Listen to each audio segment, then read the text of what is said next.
इस महिला के हाथों का वजन जानकर आप सनी पाजी के 2.5 किलो के हाथ को भूल जाएंगे। और एक ऐसी महिला जिसे कंपनी के द्वारा अप्रैल फूल पर किए गए मजाक की वजह से पुरानी कार के बदले नई BMW कार मिल गई। और जापान का एक ऐसा होटल जहां आप सिर्फ $1 यानी लगभग 74 रुपए देकर ही पूरी रात रह सकते हैं, लेकिन एक शर्त के साथ। और ऐसा झरना जिसका पानी ऊपर से नीचे नहीं बल्कि नीचे से ऊपर जाता है। और एक ऐसी बीमारी जिससे इंसान जानवर बन जाता है। क्या है इस खतरनाक बीमारी का नाम, पता चलेगा आज की इस वीडियो में, तो देखते रहिए जनाब वीडियो को आखिर तक। नंबर 1, ये 2.5 किलो का हाथ जब किसी पर पड़ता है तब आदमी उठता नहीं, उठ जाता है। सनी देओल का ये फेमस डायलॉग तो आपको याद ही होगा, लेकिन आज हम आपको दिखाने जा रहे हैं दुआंग जय समक्षमम के हाथ, जो कि 2.5 किलो के नहीं बल्कि 9.5 किलो के हैं जनाब। इनके पास दुनिया के सबसे बड़े और भारी हाथ है, लेकिन ये इस लेडी के लिए कोई कॉम्प्लीमेंट नहीं, क्योंकि इतने बड़े हाथ इनके लिए सिर्फ परेशानी ही लेकर आए हैं। उनके हाथ एक बीमारी लिपोमैटोसिस माइक्रोडायस्ट्रोफिया की वजह से इतने बड़े होते जा रहे हैं, जिसमें हमारे शरीर की चर्बी डबल, ट्रिपल और फिर इससे भी ज्यादा बढ़ती जाती है। ये एक तरह का डिसऑर्डर होता है और दुआंग जय पूरी दुनिया में इस बीमारी की पहली मरीज है। जाहिर है कि ये पहला ही केस है, इसीलिए अभी तक इस बीमारी का कोई इलाज या दवा भी मौजूद नहीं है। हालांकि इस बीमारी के बाद भी इस महिला को कोई फर्क नहीं पड़ता। वे अपने रोजमर्रा के काम में परेशानी होने के बाद भी बहुत अच्छे से करती है, अपने परिवार को संभालती है और पारिवारिक बिजनेस को भी आगे बढ़ा रही है। नंबर 2,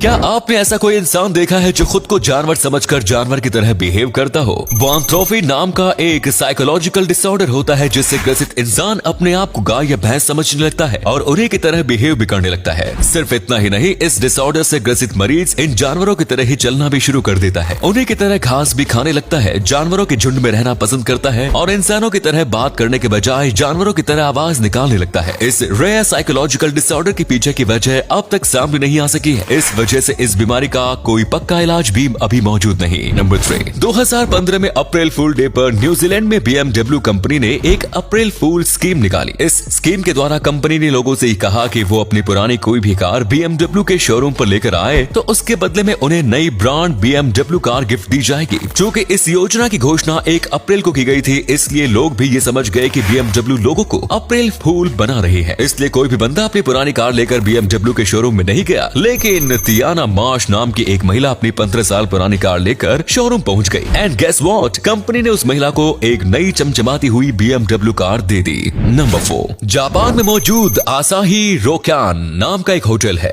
जहां पर आपको एक रात रुकने के सिर्फ $1 ही खर्च करने होते हैं, लेकिन इसके बदले आपको कुछ ऐसा करना होता है जिसे सुनकर आप हैरान रह जाएंगे। इस होटल में रूम लेने के लिए आपको अपनी प्राइवेसी होटल के बाहर ही छोड़नी होती है, क्योंकि इस होटल में आपके रूम में कैमरे लगे होते हैं और ये लाइव YouTube पर स्ट्रीम किया जाता है। आप अपने रूम में क्या करते हैं, किसके साथ रह रहे हैं, सब कुछ रिकॉर्ड होता रहता है और लाइव स्ट्रीम होता रहता है। इस सस्ते होटल में रुकने की एकमात्र शर्त यही है कि आप होटल में जब तक रुकेंगे तब तक आपको YouTube पर लाइव स्ट्रीम किया जाएगा। तो बताइए दोस्तों, क्या आप $1 में अपनी प्राइवेसी बेचकर इस होटल में रात बिताना चाहेंगे? नंबर 5, दोस्तों आप सबने झरना तो देखा ही होगा। झरना ऊपर से नीचे की तरफ ही गिरता है, ये हम सभी जानते हैं, लेकिन आज हम आपको एक ऐसे झरने के बारे में बताने वाले हैं जो कि ऊपर से नीचे नहीं बल्कि नीचे से ऊपर की ओर गिरता है। जी हाँ दोस्तों, अमेरिका के हवाई स्टेट के ओहाहू में मौजूद अपसाइड डाउन वाटरफॉल एक ऐसा झरना है जिससे कि ग्रेविटी को भी चक्कर आ जाएगा। ये झरना नीचे से ऊपर की ओर बहता है। वैसे इसके पीछे कोई मिस्ट्री नहीं है, बल्कि ऐसा वहाँ की तेज हवाओं की वजह से होता है। उस एरिया में बहुत तेज हवाएं चलती है, जिसकी वजह से झरने का पानी नीचे गिर ही नहीं पाता बल्कि हवा के साथ ऊपर उड़ जाता है। नंबर 6, एफिल टावर के बारे में तो आप सभी जानते होंगे और आपने कभी न कभी एफिल टावर को देखा भी होगा, तस्वीरों में ही सही। लेकिन क्या आप ये जानते हैं कि इस टावर के सबसे ऊपर एक सीक्रेट अपार्टमेंट भी मौजूद है? एफिल टावर को डिजाइन करने वाले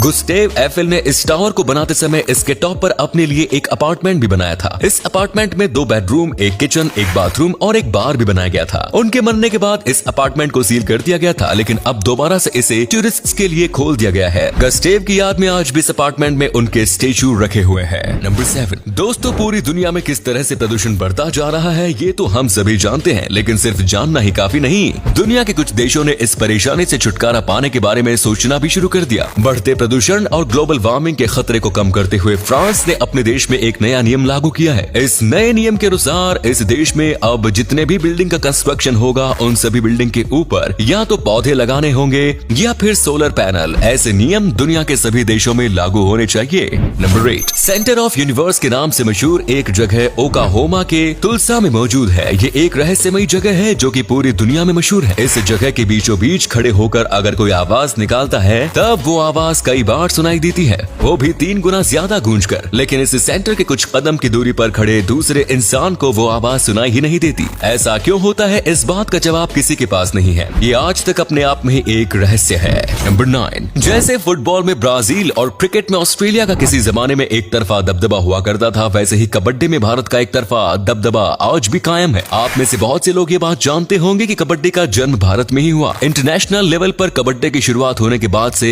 अब तक भारतीय टीम इस खेल की सबसे मजबूत टीम रही है। आपको ये बात जानकर गर्व होगा कि अब तक कबड्डी के 6 वर्ल्ड कप हो चुके हैं और सभी 6 वर्ल्ड कप भारत ने ही जीते। वर्ल्ड कप के अलावा 2018 के एशियन गेम्स को छोड़कर सभी एशियन गेम्स में गोल्ड मेडल भी भारत ही जीता है। नंबर 10, दोस्तों रेडियो का आविष्कार गुग्लिएल्मो मार्कोनी ने किया था। ये बात तो पूरी दुनिया जानती है, लेकिन क्या आप ये बात जानते हैं कि गुग्लिएल्मो मार्कोनी के द्वारा रेडियो का आविष्कार किए जाने से 2 साल पहले ही भारत के जगदीश चंद्र बसु ने रेडियो की खोज कर ली थी। उन्होंने 2 साल पहले ही रेडियो बना दिया था, लेकिन उन्होंने अपने इस प्रोजेक्ट को कभी पेटेंट नहीं करवाया, जिस कारण रेडियो का आविष्कार करने का क्रेडिट उन्हें नहीं मिल सका और गुग्लिएल्मो मार्कोनी क्रेडिट लेकर दुनिया में अमर हो गए। तो उम्मीद है आपको आज की ये वीडियो पसंद आई होगी। अगर हाँ तो इस वीडियो को लाइक करें। इनमें से कौन सा फैक्ट आपको सबसे ज्यादा अच्छा लगा कमेंट्स में जरूर बताएं। इस तरह के और भी इंटरेस्टिंग फैक्ट वीडियोस देखते रहने के लिए चैनल को सब्सक्राइब